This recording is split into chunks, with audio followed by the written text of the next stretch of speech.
3:50 p.m. we got multiple 911 calls from folks here at the picnic area, at the beach area here at South Sandusky Beach, seeing people in the water screaming. When responding officers and rangers from the U.S. Army Corps of Engineers arrived, it was learned that a 19-year-old man is now missing here in the water. And initially it was a rescue effort, but that has failed and is obviously now a recovery effort. It's ongoing.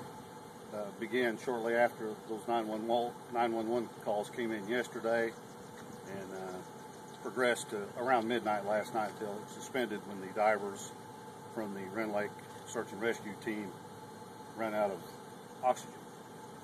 So they refueled their tanks, and operations began this morning around 8 again, and they're ongoing at this time. We hope to bring this to a conclusion just as quickly as we can, and it's, as I said before, a tragedy. Wondering how a 19-year-old drowned? He was apparently, the information is, he was swimming with friends, and we don't know if he became fatigued or cramped, or that's unknown. Alcohol involved? Don't believe so. I have no reason to believe that. No evidence of that. Do you have his name? I do, but I'm not going to release it at this time because I think that would be inappropriate. We want to make sure that that's who we're talking about before I give a name. How have you guys been approaching this search? Well, like I said, initially it was a rescue effort that quickly turned into a recovery effort, and we have assistance from, like I said, it's the sheriff's office, the Rend Lake dive team, search and rescue team, and the assessor Delair Fire Protection District's search and rescue team has also helped. They're not divers, but they have assisted. Are you just focusing on this area? I mean, it seems like a large lake, and it looks like the current might be moving. No, there's no current involved. The divers tell me no current is involved in this. Were there lifeguards on duty? There is no lifeguards here. You swim at your own risk. Talk about the lake being a little higher and the challenges that they're facing. They tell me they believe that, well, yeah, that's right. I mean, the lake is high right now, and when you get down closer to the sand, you'll be able to see that there's some posts down here with some inner tubes that can be used as life preservers that are normally on the beach in the sand, and now you can see that they're actually in the water. So I don't know what the normal pool is out around the buoy line, but right now the divers tell me it's about 14 feet of water, and that's higher than normal. So an extra challenge? Yeah, sure, it's an extra challenge for the divers, and it'll also be an extra challenge for swimmers unless they're accomplished.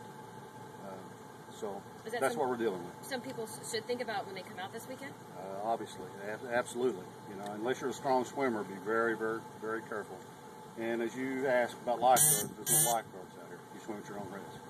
So, when do you anticipate this to open up?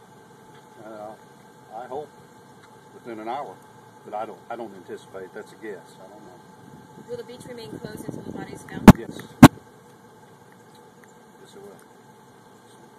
Because we can't have people on the beach, you know, swimmers in the beach or picnickers in the picnic ground until we make a recovery. How late will you be working tonight? That's to be determined. Until they run out of oxygen, you know, or until we find this victim. We'll do whatever it takes. How many divers do you have searching out there right now? Right now, there's probably around 6. That's, you know, they work in teams. They do grid searches. Last night there were more.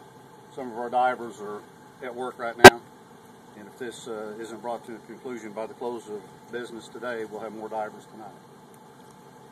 But we have everybody available that we have here. And I understand you brought in lights last night from Franklin County EMA to help with that? That's correct, yes. We did. American Red Cross was out here supplying food and beverages for our emergency responders. You may have already said this, but how deep was the water he was swimming in, or do you know? Well, up to 14 feet when you get out to the buoy. And you don't know whether he was over his head or? Well, I'm sure he was over his head, but I mean, I don't know that. You know, that's for sure. I don't know. It's hard to say. When you get down there, you'll see it's a bigger area to search than a lot of people would realize. I heard people initially here just on the beach were trying to search for him and sweeping. Well, I'm sure they were, yeah. But you can only do that where you can touch the ground, you know. So when you get in deep water, and like you said, it's it's high right now. So when you get into deeper water, that's not possible. Then you have to have accomplished divers, and that water's murky. You can't just like searching for a needle in a haystack unless you got real good intel on where the person went down. So that's what they're dealing with right now. They are using sonar. The Corps of Engineers has some sophisticated sonar that they're using as well, and hopefully that's going to bring this to a conclusion quicker than it would without that. Hopefully. Anyway. And it's a terrible tragedy for the young man, obviously, and for his family. It's unfortunate. When was the last time anything like this happened? I don't know. It's not been that long ago. Still our first one this year. When you get down there, you can see there's a listing. I think 28 drownings at this lake. This will make 29. That sign will have to be changed. You guys ready to go take a look? So. All right.